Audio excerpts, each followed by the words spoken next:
क्या हम यह मान ले कि सरकार का खेल खत्म हो गया, मोदी सरकार का? क्योंकि भारतीय जनता पार्टी के अंदर ही बगावत हो गया और 20 सांसद धर्मेंद्र प्रधान के साथ आके खड़े हो गए कि अगर धर्मेंद्र प्रधान का इस्तीफा हुआ तो हम भाजपा छोड़ देंगे। तो 20 सांसद अगर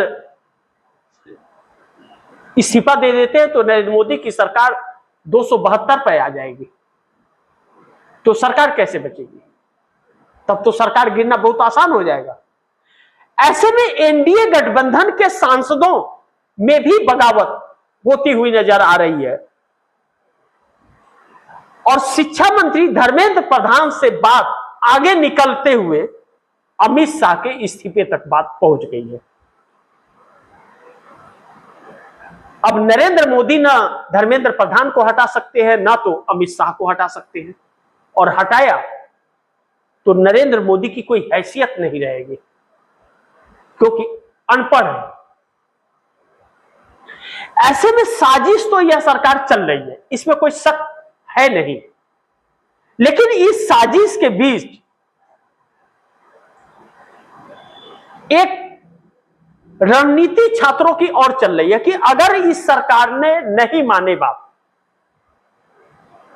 तो फिर मंत्रियों के, विधायकों के, सांसदों के और एमएलसी के घर का भी घेराव करने की तैयारी में छात्र हैं।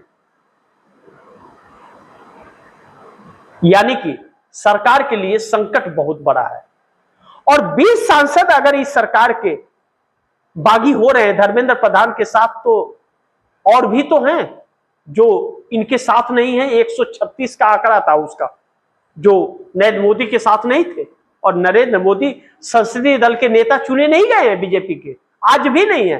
एक असंवैधानिक सरकार चल रही है इस देश में, और असंवैधानिक सरकार तो महाराष्ट्र, बिहार, मध्य प्रदेश, छत्तीसगढ़, राजस्थान, हरियाणा, दिल्ली सब जगह चल रही है। अब बंगाल में भी हो गया।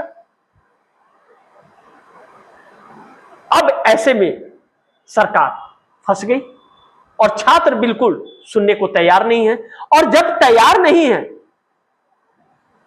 और पुलिस की बर्बरता जिस तरह से बढ़ रही है और छात्रों का आक्रोश जिस तरह से बढ़ रहा है, 2 राउंड की बात सरकार ने छात्रों से कर ली, लेकिन धर्मेंद्र प्रधान की इस्तीफे पर नहीं लिपापोती कर रही है और बच्चे उसके इस्तीफा के बगैर आगे की बात करने के लिए तैयार नहीं है।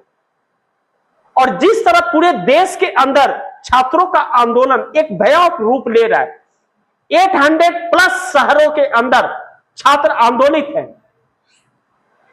800+ शहरों के अंदर पूरे देश में, हर राज्यों में, तो फिर इंटेलिजेंस एजेंसियों की एक रिपोर्ट मोदी और शाह के टेबल पर है और वह रिपोर्ट यह कहता है कि यह परिस्थितियां अगर बनी हुई हैं और इन्हें अगर ज्यादा देर करने की कोशिश की गई तो मोदी, अमित शाह, धर्मेंद्र प्रधान के लिए संकट पैदा हो सकता है। उन्हें दिल्ली छोड़ना पड़ेगा। स्थितियां सही नहीं हैं और इसमें छात्रों को रोक पाना बहुत मुश्किल है, क्योंकि किसी एक शख्स के दिशा निर्देश पर यह आंदोलन नहीं है। इसलिए इंटेलिजेंस एजेंसियां यह कह रही है कि चाहे अभिजीत दीपके हो, चाहे वह सोनम वांगचुक हो, इनको मनाने से काम नहीं चलेगा। इन छात्रों की मांगे माननी पड़ेगी, अन्यथा यह इन छात्रों को रोक पाना नामुमकिन है, नामुमकिन है। तो ऐसे में क्या इस इंटेलिजेंस एजेंसियों को नजरअंदाज कर देंगे मोदी? मोदी अगर कर रहे होते, अभी भी कोशिश कर रहे हैं, इसीलिए रात को 2 बजे हमारे देश का प्रधानमंत्री इंस्टाग्राम पर वीडियो शेयर करता है और लीपापोती करने की कोशिश करता है। माय फ्रेंड कह रहा है। ऐसे बेवकूफों का क्या था जो समझ ना पाए, ऐसे बेवकूफों का क्या कहना जो समझ ना पाए हालात को। मोदी तो प्रधानमंत्री हैं, इतनी भी समझ नहीं है क्या? छात्र मजाक उड़ा रहे हैं, कह रहे हैं 56 इंच का छोटा बंदर, 56 इंच का छोटा बंदर, जो इंस्टाग्राम में जो तस्वीरें उनकी दिख रही, वहां भी लिखा हुआ पढ़ रहे हैं, बंदर जैसे मुंह बने हुए हैं कि 56 इंच का छोटा बंदर, भाग नरेंद्र भाग नरेंद्र। मैं नहीं कह रहा हूं, बच्चे कह रहे हैं। क्या इज्जत रही इनकी।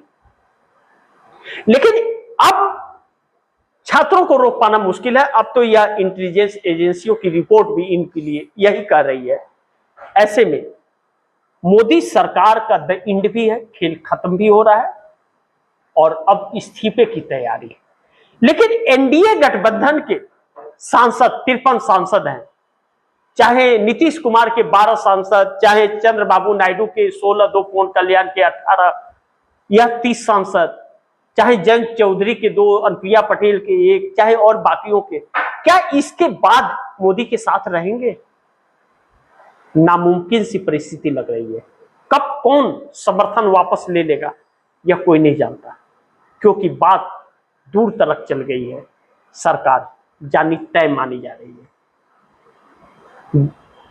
बाकी अब दर्शकों की क्या राय है, क्या सुझाव है, कमेंट बॉक्स में जरूर दीजिएगा।